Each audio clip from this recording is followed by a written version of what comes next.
Welcome everyone to another video of Vinyl Attic, and it is Record Store Day, Black Friday, and I want to say happy Thanksgiving, and I am thankful and grateful for all my subs and viewers. So thank you for making this journey very, very special to me. So I appreciate all of you. So I want to get that out of the way. And before I get into what records I've picked up, please don't forget to hit the like button, comment on this video, share this video, and if you still haven't, please subscribe to this channel and hit the notification bell for updates. Okay, so let's just get right into this. It was a great record store day for rock albums, and so my first one here I'm sharing is T-Rex Tanks. Now, I'm not a big fan of Picture Disc. However, this is one of my favorite albums from him. It's his fourth album, and where else are you going to find a T-Rex Picture Disc, right? So, there you go. Thanks. And this one, he was kind of like starting to incorporate kind of soul, funk, into his madness, and I love this album. So there you go. Now, of course, this one is a very popular one.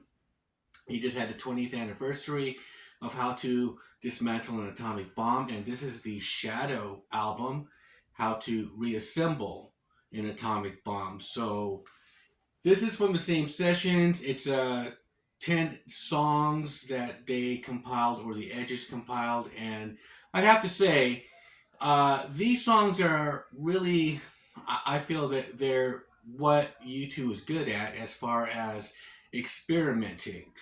I felt like the album that came out that year with the songs Vertigo was a big hit, and City of Blinding Lights, I think they played it safe, that album and the one before with Beautiful Day, and they kind of wanted to get people to kind of like them again, and so they kind of made these kind of songs that are just, easy to digest, radio friendly. Well, this album is what I like about U2, like albums like Zooropa and Unforgettable Fire. Those are the kind of U2 albums I like, and this has those kind of elements to it where the songs are not really they're not really for the commercial kind of system. They're just they're just kind of off kilt here and there, and they seem to be trying different things, and I like it. And this album, because I remember I ranked their albums, and I ranked How to Dismantle an Atomic Bomb really low.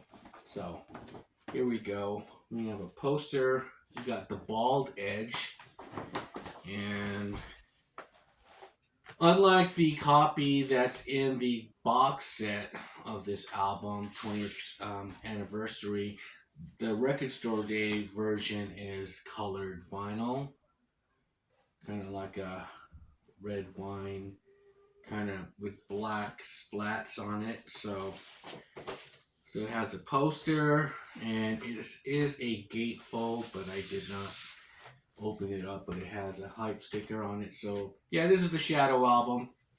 So, and of course, the Rolling Stones always has something, for Record Store Day, and it's a colored vinyl of Get Your Yayas Out with the Obi strip, and of course, they have this lithogram in here. So this is live material from the Madison Square Garden concerts, which was later used in the Gimme Shelter film. And this is the way the Candy Swirl, Peppermint Swirl vinyl pressing looks. And that is because of Charlie Watts on the cover. He has a red and white top hat. So that's the idea behind this. So moving along. this album, this came out originally in 1993, Engine Kid. And this is a Seattle trio, and they said here, we drove 2,058 miles from Seattle to Chicago to record in the basement of some guy's brick house. So yeah, they recorded this album in Steve Albini's basement because he wanted to produce them. And the bass player for this slipcase, added new slipcase of this album, they have the bass player's artwork of Steve, and this is a gatefold. They're the guys, of course. Now there's 8 songs on here on 2 vinyls, and it's 45 RPM. And this music, I mean, how could you describe this stuff? It's like a lot of the songs are kind of mellow for a little bit, and mellow in the sense like Slint, if you remember that band, or Codeine, and it'll just go into a crazy kind of early kind of Melvins kind of just some Fugazi kind of just crazy craziness. They also do a cover of Rocky Mountain High by John Denver. They call it Mountain High on here, but only 900 of these were pressed for this record store day, so I had to have mine. So, Engine Kid. Okay, so now moving along here, we got Purple Rarities from Stone Temple Pilots, and this here is this is the 30th anniversary. That it's on purple vinyl, of course. Beautiful. Now these songs on here were released on this 25th anniversary of STP's Purple, but only on CD, right? There's the vinyl record on here of Purple, but these songs on the Rarities was only released on CD, so they pressed one of them on vinyl, and there's great versions of like Big Empty acoustic version, Interstate Love Song acoustic version. They do great covers of She Knows Me Too Well by the Beach Boys, and of course Dancing Days by Led Zeppelin. So had to have this one. I'm a big fan of Scott. I love his voice and this era of Stone Temple Pilots. So there you go. Now, this 12-inch single, this is a white label of Jane's Addiction. This is the limited edition white label 12-inch vinyl of an alternate version of Imminent Redemption and True Love. There's 2,500 pressings of this.